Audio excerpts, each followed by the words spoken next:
Xaaliyaanii booda bara 1943 qabsoo diddaa gabrummaa hidhannoo qawwee kan jalqaban qonnaan bultoonni Baalee Muhammad Gadaa Qaalluutiin hoogganaman yaadannoo fi fincila isaanii waggaa 80 takkaffaa biyya Masrii magaalaa Kaayirootti haala miidhagaa ta'een kabajame.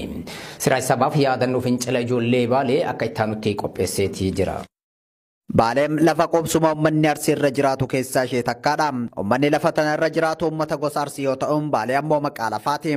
Ilmaan Arsii ummata bal'aa fi baay'ina qabu waan ta'eef lafa irra qubatee jiraatu kana Baalem Diidaam, Gadabii fi Utaawaayyuu jedhee waama. Baalee jechuun lafa Baalleetiim, lafa Gadaatiim, lafa Qaalluu fi teessoo gumii abbootii Gadaatiim, lafa dur Gadaan Kuushii fi Oromoo itti haaroomeedha jedhamuun himama. Baaleetti naannoo bara 1445 Gadaan sileeffame.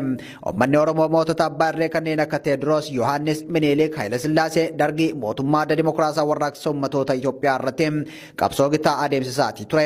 Bara 1941 erga Haile Sillaaseen gargaarsa Ingiliziitiin biyyatti deebi'e, cunqursaa mootummaa fiwudaalizimii kan ifatan qabsaa'onni Baalee kan Muhammad Gadaa Qaalluutiin durfaman bara 1943 irraa jalqabuun dalloo mannaa laggeen wal malee fi mannaatti galoon sirna balabbaatummaa fi malkanyummaa falmuu jalqabani. Muhammad Gadaa Qaalluu jaallan isaa Huseenii sadii wajjin jechuun Huseen Waayyuu Morkeem, Huseen Morkee fi Huseen Gadaa Qaalluu wajjin bosona seenuun qabsoo fincila diddaa gabrummaa jalqabe. Qabsaa'onni jalqaba hidhannoo qawweetiin diina falmuu jalqaban bara 1946 qabsoo cimaa taasisuun diina ijibbaachisanii turani. Haa ta'u malee aanaa harannaa bulluq naannawa magaalaa Hangeetutti marfamanii Huseeniin sadiin achitti wareegamuun Muhammad Gadaa Qaalluu qabame magaalaa Gobbaatti hidhamuun ajjeefame. Qabsoon Muhammad Gadaa Qaalluuf aan jalqabamte babal'achuun karaa Gendheeriin Jeneraal Huseen Bunee fi Koloneel Abdullaahii Badhaasootiin akkasumas karaa Madda Walaabuutiin Jeneraal Waaqoo Guutuu fi Koloneel Aliyyii Cirriitiin qabsoon itti fufte.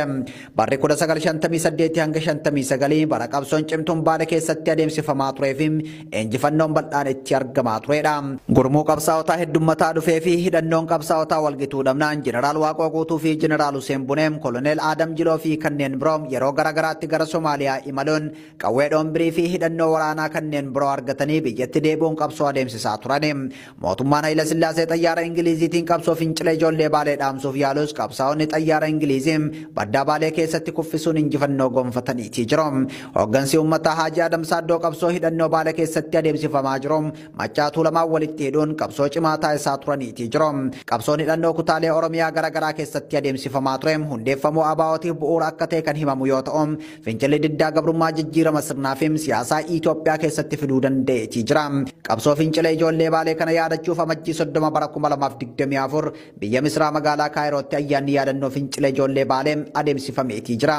Yaadannoo fincila ijoollee Baalee kana abbummaan kan qopheesse waldaa Madda Walaabuu biyya Masrii yoo ta'u, sagantichi akka milkaa'uuf ga'een hawaasaa